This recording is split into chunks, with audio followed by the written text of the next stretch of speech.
ये चिड़िया इस जंगल में नई नई आई थी। उसे इस जंगल के रहन सहन और हालात के बारे में कुछ खबर ना थी और वो बहुत जल्द अंडे भी देने वाली थी।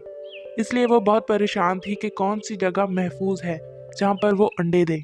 यही सोचते हुए वो कौवे के पास जाती है। कौवे भैया, मैं इस जंगल में नई आई हूँ और आपको तो पता है कि मुझे इस जंगल के बारे में कुछ खास पता नहीं। आप तो यहाँ के पुराने बासी हो, तो आप मुझे ऐसी जगह का पता बता दें जहाँ पर मैं अपने अंडे दे सकूँ, जहाँ पर मेरे बच्चे उड़ने तक महफूज रह सकें। तो तुम मुझे शाम तक का वक्त दो। मेरी वाइफ घर पर है। मैं उससे पूछकर शाम को तुम्हें बताऊंगा। ठीक है कौवे भैया, आप मुझे शाम तक बता दीजिएगा। जंगल में एक नई चिड़िया आई है। बेचारी बहुत परेशान थी। वो अंडे देने वाली है और उसे किसी महफूज जगह का नहीं पता। उसने मुझसे पूछा, क्या तुम उसे कोई महफूज जगह बता सकती हो जहाँ पर उसके अंडे महफूज रहें? चिड़िया तो होती भी बेचारी बहुत कमज़ोर है, और अगर उसने किसी दरख्त पर अंडे दिए तो जो चील पहाड़ों पर रहती है वो उसके अंडे बच्चे निकलने से पहले ही उठा लेगी। याद है ना तुम्हें, जब चील ने हमारे अंडों पर हमला किया था, कितनी मुश्किलों से बचाए थे हमने अंडे अपने। तुम उसे कहना कि जंगल की बाहर वाली साइड पर मकई की फसल है, उसमें अंडे दे। उसमें उसके बच्चे और वो दोनों महफूज रहेंगे, और वहाँ पर तो चील भी नहीं जाती। हाँ, ये तुमने सही सलाह दी। बेचारी का भला हो जाएगा। और फिर कौवा स्वीटी चिड़िया की तरफ उसे बताने चला जाता है। स्वीटी चिड़िया, मेरी वाइफ ने मुझे बताया कि जंगल की बाहर वाली साइड पे मकई की फसल है। तुम अपने अंडे वहाँ पर देना, वहाँ पर अपना घोंसला बना लो।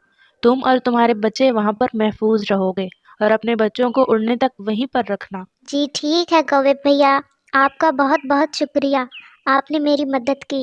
ये जगह कितनी खूबसूरत है, और यहाँ पर तो पानी भी साथ ही है। मुझे कहीं दूर भी नहीं जाना पड़ेगा खाना ढूंढने।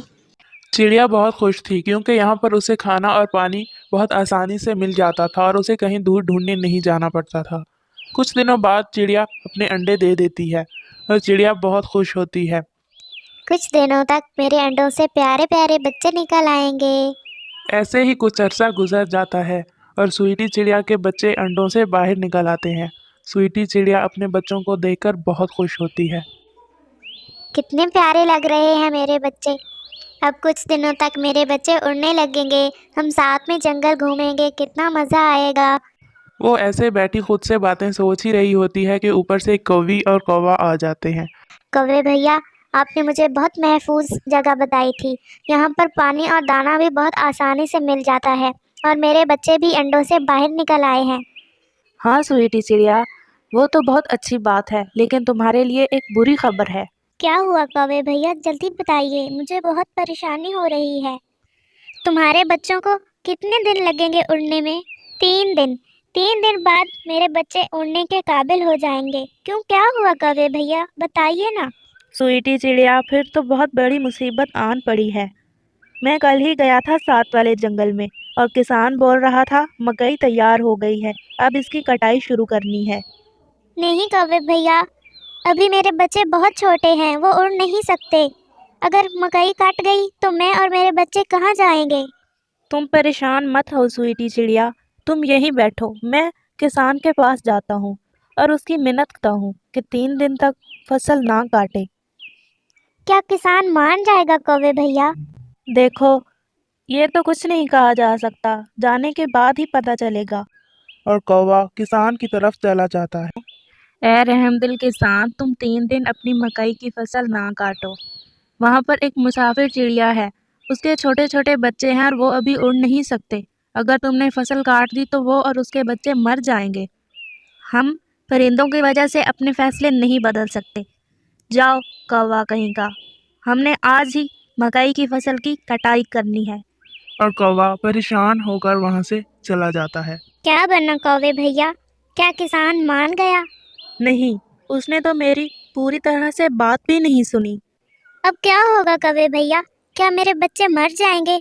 नहीं, तुम यहीं बैठी रहो, मेरे पास एक और हल है। मैं जाकर किसान की दरंती उठाकर दरिया में फेंक देता हूँ और नई दरंती बनाने में कुछ वक्त तो लग ही जाएगा ना, इससे तुम्हें कुछ वक्त और मिल जाएगा। कौवे भैया, ये जो कुछ भी आप मेरे लिए कर रहे हैं, जिंदगी रही तो मैं आपका एहसान ज़रूर चुकाऊंगी। अब मुझे जाना चाहिए। और कौवा फिर से किसान की तरफ चला जाता है।